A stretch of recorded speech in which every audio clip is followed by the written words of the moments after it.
Bem-vindos ao canal Química Pelúcio e nessa videoaula nós vamos continuar a nossa conversa sobre aquele mecanismo radicalar, né, via radicalar, da substituição lá nos alcanos, certo?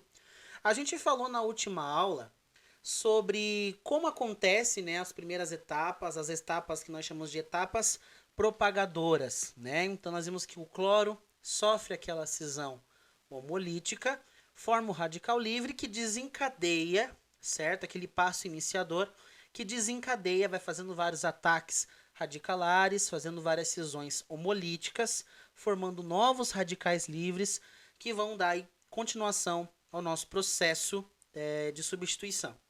Só que acontece, gente, eu quero tornar isso aqui um pouquinho mais amplo, porque quando se forma espécies químicas dentro de um recipiente, por exemplo, a gente nunca vai ter exatamente o ataque que a gente quer, simplesmente, só aqueles. Que nem quando acontece lá. A gente viu lá no caso do cloro, que por meio da ação, deixa eu melhorar essa setinha aqui, que por meio da ação de calor e de luz ultravioleta, ele vai sofrer aqui na sua ligação uma cisão homolítica, né? E vai formar dois radicais livres, né? Duas espécies radicalares de cloro. E qual que é a ideia disso aqui? Esses cloros, eles vão atacar a nossa molécula orgânica. Então, isso que a gente viu na nossa outra videoaula. Então, a nossa espécie radicalar, por exemplo, ela vai lá e... Opa, esqueci aqui.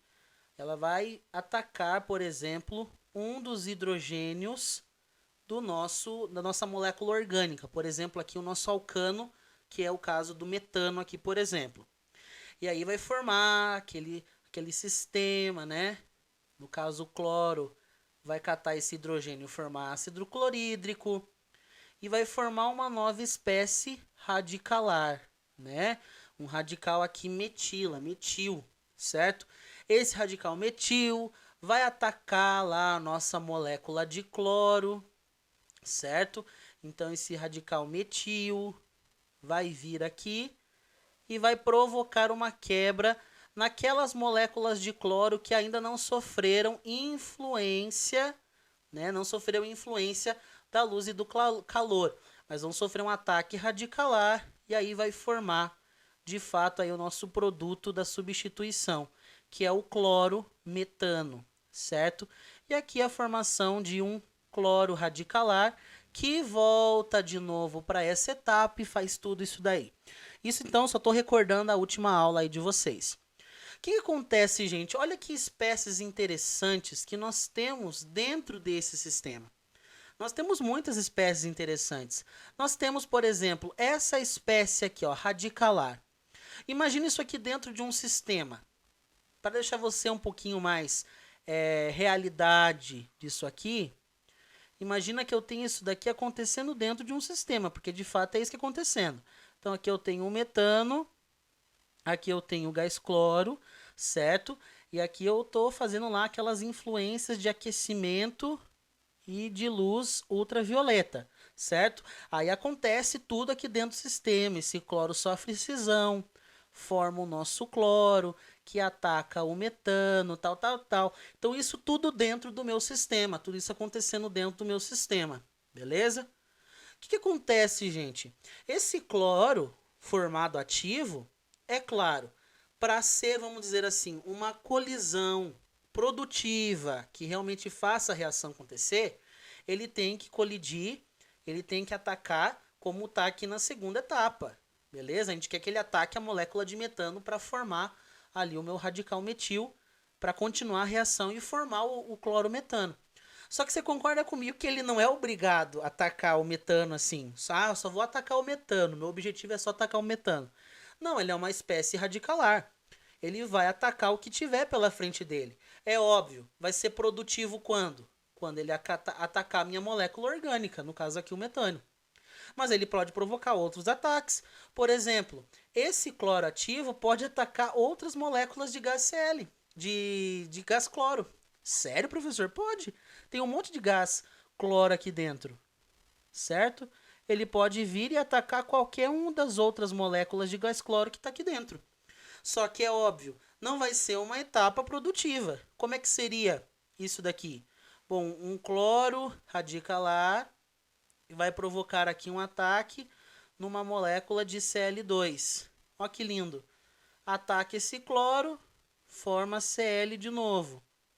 E esse camaradão aqui, ó, fica sozinho na sua forma radicalar, porque radical, quando ataca, provoca homólise, né? E forma novo radical.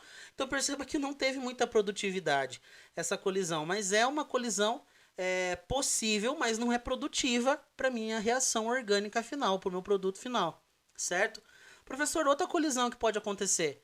Por exemplo, essa outra molécula de cloro vai sofrer aqui colisão, vai sofrer uma cisão, por exemplo, com a ação da luz e do calor, e vai formar mais um radical.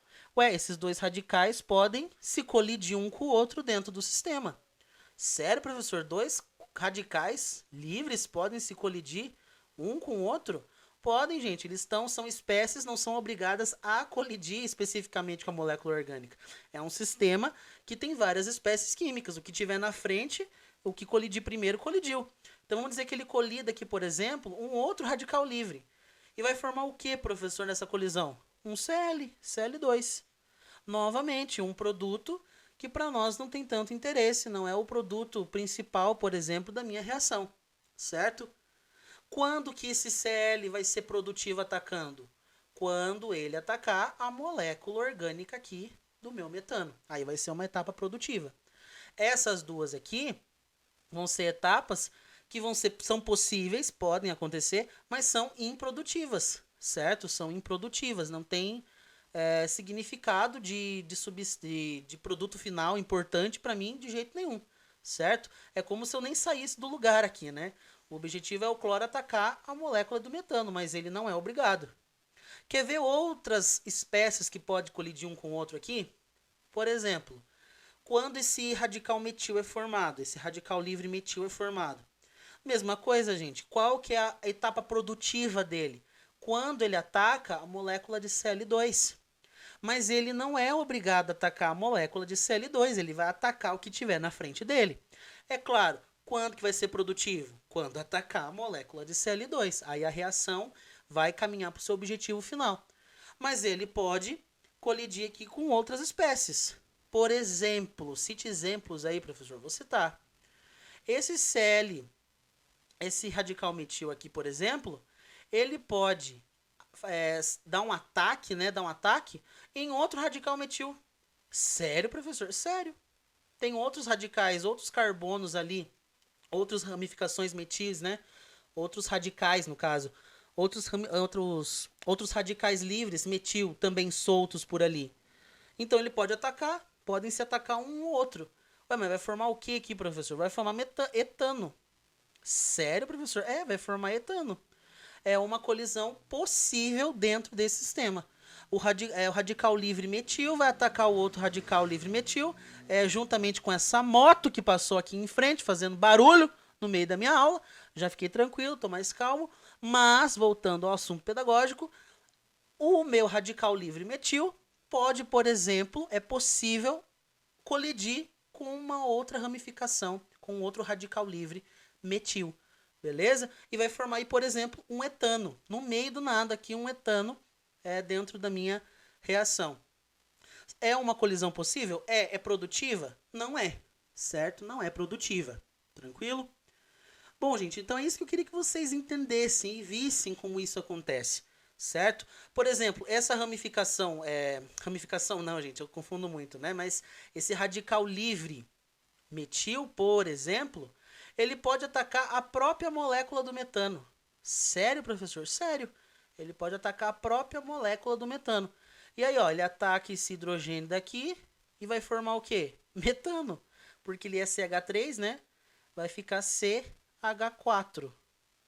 E esse camarada aqui que sofreu homólise vira radical radical de novo. E vai continuar atacando os outros. Ou seja, são produtos... são colisões possíveis, mas que não são produtivas dentro do meio reacional, certo?